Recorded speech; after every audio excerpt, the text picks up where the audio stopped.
Bienvenue dans mon atelier à histoire. Imagine une époque où tout s'illumine d'un coup. Les peintres créent des chefs-d'œuvre, les savants observent le ciel comme jamais et des explorateurs traversent les océans inconnus. C'est comme si l'Europe s'était réveillée après un long sommeil. Bienvenue à la Renaissance. Renaissance? Mais ça veut dire que tout le monde dormait avant? Pas vraiment. En fait, on appelle Renaissance la période qui commence au XVe siècle, juste après le Moyen-Âge.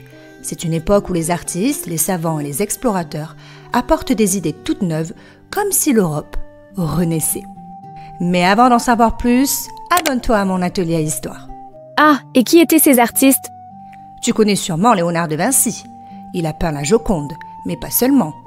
Il était aussi inventeur, scientifique, ingénieur, un véritable homme aux 1000 talents. Il y avait aussi Michel-Ange, qui sculptait des statues gigantesques et peignait la chapelle Sixtine à Rome. Un plafond incroyable. J'imagine déjà mon cou qui se tord pour regarder le plafond. Et oui, et ce qui change vraiment à la Renaissance, c'est qu'on veut représenter le monde tel qu'il est, avec des visages expressifs, de la profondeur, de la perspective. Avant, les images étaient plus plates. Maintenant, on a l'impression d'entrer dans les tableaux. Mais à part peindre, il faisait quoi? On partait aussi explorer le monde. Christophe Colomb a traversé l'Atlantique en 1492 et atteint l'Amérique. Vasco de Gama a trouvé la route maritime vers l'Inde. Et Magellan a fait le premier tour du monde. Attends, il partait sans GPS, sans téléphone, sans bateau de croisière? Exactement, juste avec des cartes, des étoiles et beaucoup de courage. Alors là, respect. Tu sais Capucine, c'est un peu comme quand toi tu pars en randonnée avec ton sac à dos, mais imagine sans chemin balisé, sans panneaux et avec des océans entiers à traverser. Mais comment toutes ces idées voyageaient? Il n'y avait pas Internet? Bonne remarque. Grâce à une invention géniale, l'imprimerie de Gutenberg. Avant, copier un livre prenait des mois. Avec l'imprimerie, on pouvait en faire des centaines et les idées se répandaient partout en Europe. Donc c'est un peu comme le Wi-Fi de l'époque? Oui, exactement. Mais en papier. Et les savants, ils faisaient quoi? Ils observaient le monde autrement. Copernic et Galilée disent que la Terre tourne autour du Soleil. C'était révolutionnaire. Et certains ont eu des ennuis parce que leur idée dérangeait.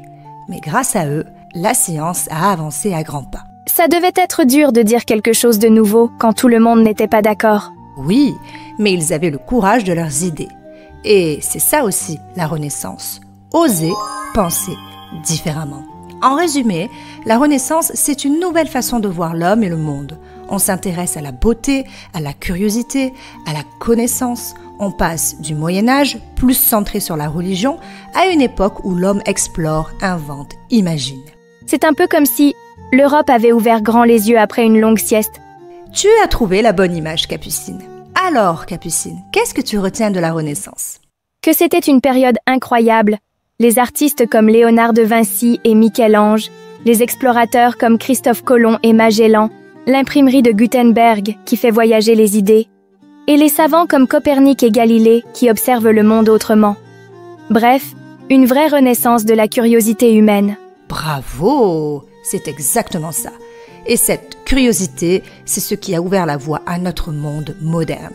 Et vous, si vous viviez à la Renaissance, vous aimeriez être quoi? Un grand peintre, un explorateur courageux ou un savant qui invente de nouvelles idées? Dites-le nous en commentaire. Tu peux dire à tes parents de nous suivre sur Instagram, Facebook et TikTok. Ils y retrouveront l'actualité de la chaîne et plein de conseils pour faire de toi un adulte instruit et dégourdi.